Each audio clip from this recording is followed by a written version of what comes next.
கீரை பொரியல் செய்ய போகிறேன். ஸ்பினாச் 250 கிராம் 2 பாக்கெட் வாங்கியிருக்கிறேன்.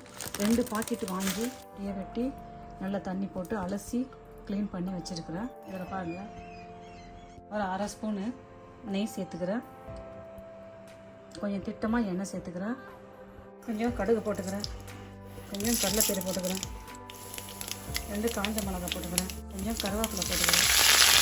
இதை கூட பொரியல் நடக்கணும். பூண்டு சேர்த்துக்கிறேன். ஒரு பெரிய சைஸ் பூண்டு எடுத்து உரித்து அதை நான் ஆட் பண்ணிக்கிறேன். ஏன் நறுக்குன்னு பச்சை மிளகாய் சேர்த்துக்கிறேன். ஒரு 4 பச்சை மிளகாய் 2 பீஸு 4 பச்சை மிளகாய் பொடியை நறுக்குன்னா 2 வெங்காயத்தை நான்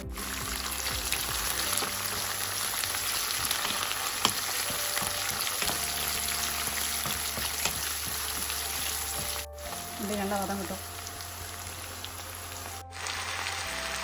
கீரையை சேர்த்துட்டோம். கீரையில் சேர்த்துட்டு அப்புறம் நிறமாக அதை வதக்கும்.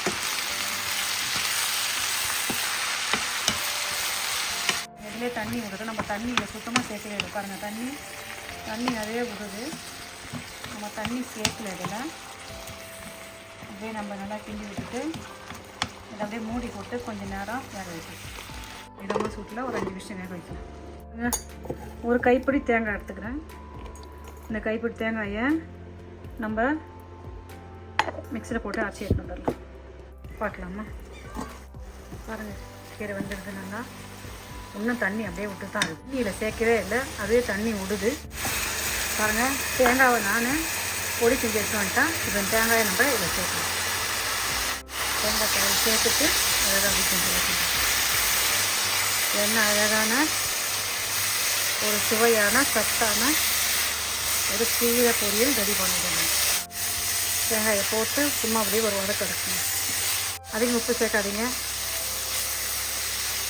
கீரையில் எப்போதும் பாதி உப்பு தான் சேர்க்கணும். கீரை பொரியல் ரெடி ஆகிடுச்சு. நம்ம சாப்பிட்டு பார்க்கலாமா? அழகாக நம்ம ஒரு கீரை பொரியல் செஞ்சிட்டோம். மாங்காய், முருங்கைக்காய், முள்ளங்கி போட்ட கருவாட்டு குழம்புக்கு ஒரு சைட் டிஷ்ஷாக நான் கீரை பொரியல் செஞ்சுருக்கிறேன். இதே மெத்தடில் ஒரு முறை நீங்கள் செஞ்சு பார்த்துட்டு உங்கள் கமெண்ட் எனக்கு சொல்லுங்கள். பாய். தேங்க்யூ.